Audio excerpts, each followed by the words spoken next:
May mga hotel na hindi mo gugustuhing balikan. Pero paano kung ang hotel mismo ang bumabalik sa'yo?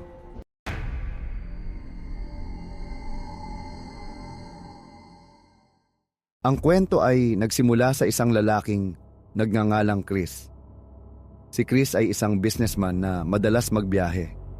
Isang gabi, dahil sa pagod sa biyahe at hindi na niya mahanap ang isang motel sa daan, napadpad siya sa isang maliit na hotel sa dulo ng kalsada. Pagpasok niya sa lobby, malamig ang hangin kahit na mainit ang gabi. Ang ilaw ay medyo dim at may kakaibang amoy ng lumang kahoy at tinapay na parang may naanay na. Ang receptionist ay isang matandang babae na nakatingin kay Chris na parang may alam siya pero hindi sinasabi. "Room for one night po." Ilagay lang po ang iyong gamit sa room 7. Baka mahirapan po kayong matulog sa unang gabi. Sa kanyang pag-akyat sa hagdan, narinig niya ang maliliit na yabag sa sahig sa itaas.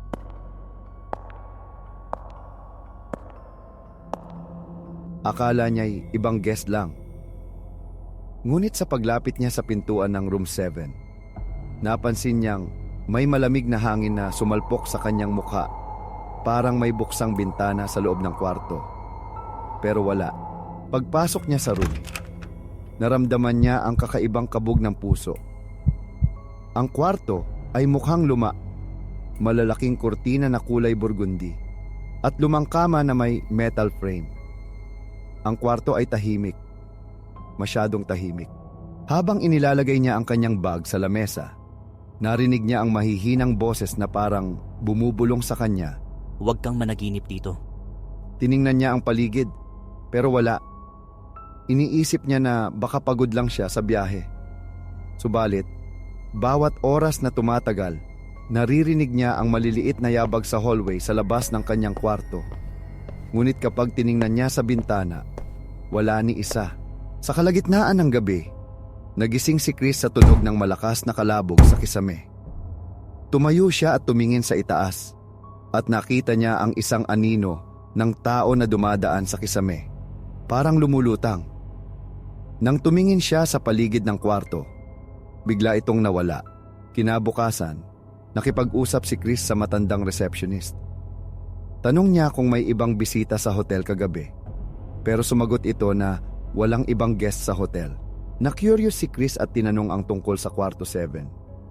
Tahimik ang matanda, tapos sinabing, Ang huling nakatira sa room 7 ay isang lalaki na hindi na lumabas. At sinasabing naririnig ng ibang staff ang yabag ng kanyang paa tuwing gabi. Ayon sa kwento, isang guest ang namatay sa room 7 ilang taon na ang nakalipas. At mula noon, may mga nakakaranas ng paranormal na fenomena. Sa room na iyon, mga yabag sa sahig, malamig na hangin, at anino sa kisame. Binalik ni Chris ang kanyang kwarto para sa ikalawang gabi. Muli, naramdaman niya ang malamig na hangin at marahang bulong sa kanyang tenga. "Bakit ka bumalik?" Hindi siya makagalaw sa kama, parang may humawak sa kanya. Nang tumayo siya, nakita niya ang isang malabo at translucent na lalaki sa gilid ng pinto, nakatitig sa kanya.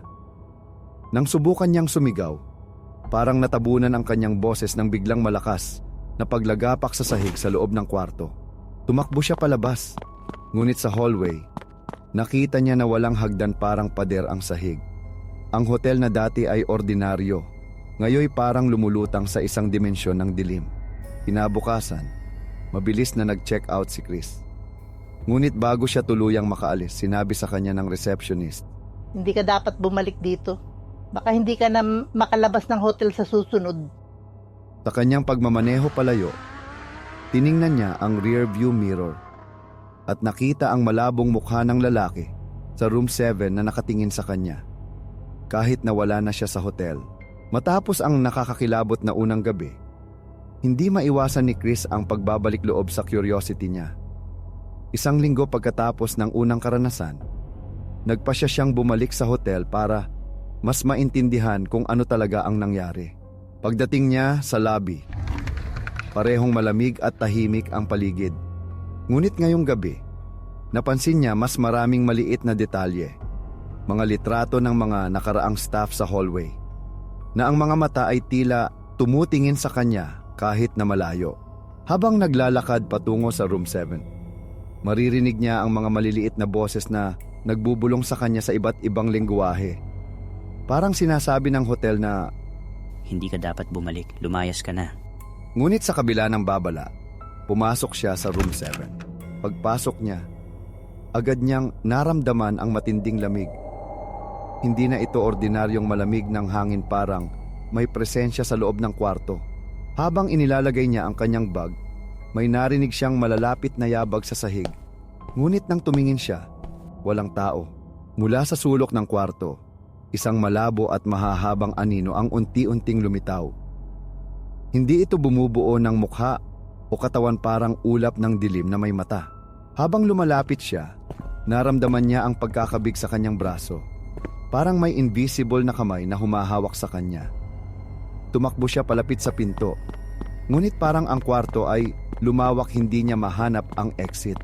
Habang naglalakad sa dilim, natuklasan ni Chris ang isang maliit na pinto sa ilalim ng kama.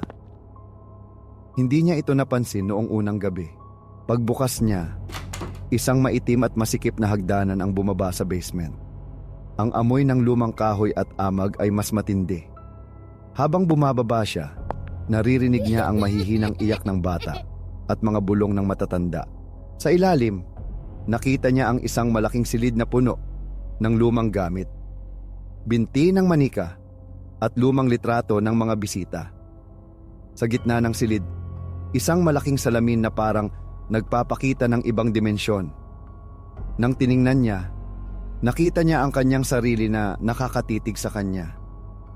Ngunit may ibang itsura. Parang bungo ang mukha at nakangisi ng malupit. Habang sinusuri niya ang silid, naramdaman niya ang matinding presensya sa kanyang likod. Lumingon siya at nakita ang matandang lalaki na nakasuot ng luma at punit-punit na damit. Hindi ito kumikilos, pero tumitig lang sa kanya.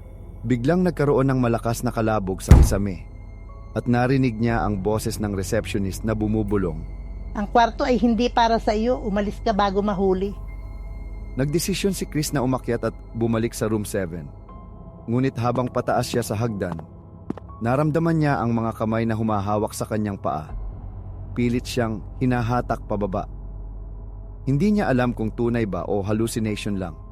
Pero ang takot ay labis na labis. Pagkatapos ng ilang minuto ng pakikipaglaban sa invisible na presensya, nakarating si Chris sa lobby. Ngunit wala na ang receptionist, ang lugar ay tila abandonado, parang matagal nang walang tao. Lumabas siya sa hotel at tiningnan ang paligid. Nakita niya ang isang maliit na plaka sa harap ng hotel na nagsasabing, Hotel Magnolia, itinatag 1923, sarado 1978. Nagulat siya, ang hotel ay hindi operational sa loob ng ilang dekada. Pero naroroon siya kagabi at ngayong gabi at nakaranas ng mga pangyayari na hindi niya maipaliwanag. Matapos ang nakakakilabot na karanasan sa basement, hindi maiwasan ni Chris ang curiosity.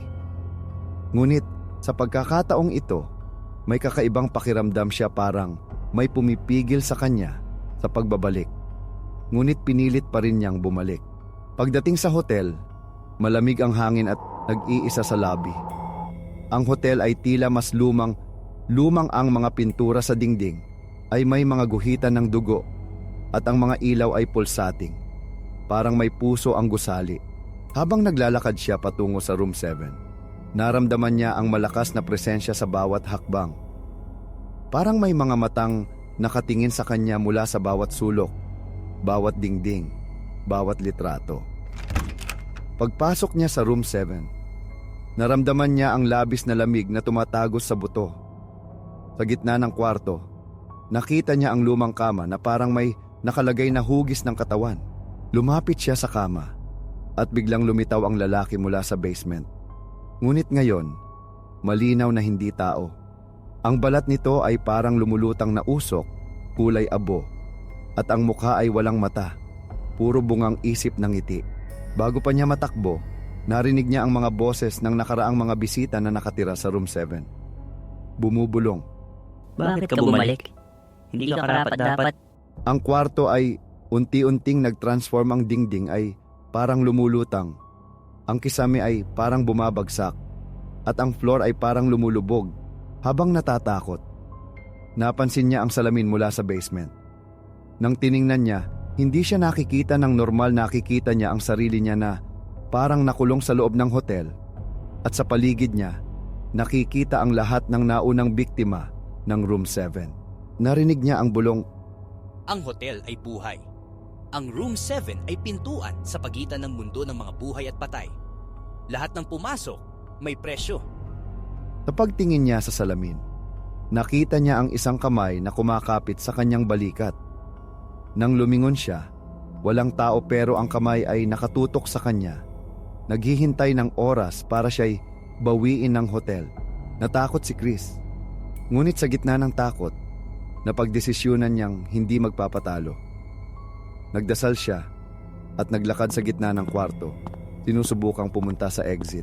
Biglang nagkaroon ng malakas na hangin at mga anino na sumasayaw sa paligid. Ang boses ng receptionist mula sa unang gabi ay muling bumulong. Hindi mo dapat binabalik ang iyong curiosity. Ngunit sa huli, sa isang maliit na window sa gilid ng kwarto, nakita niya ang liwanag ng labas. Pinilit niyang tumakbo at sa huli, nakatakas siya palabas ng hotel. Na tila ba nagtapos sa ibang dimensyon at bumalik sa realidad. Paglabas niya sa hotel, nakita niya ang plaka. Hotel Magnolia, isang alaala na dapat huwag balikan. Hindi siya naglingon. Habang nagmamaneho palayo, naramdaman niya ang malamig na hangin sa kanyang mukha. At sa rearview mirror, may anino ng lalaki sa room 7 na nakatingin sa kanya. Pero ngayong nakangisi ng malupit. Sa kanyang puso, alam niya na hindi natapos ang kwento ng hotel. Sa kanya basta may curiosity. Ang hotel ay laging naghihintay sa susunod na biktima.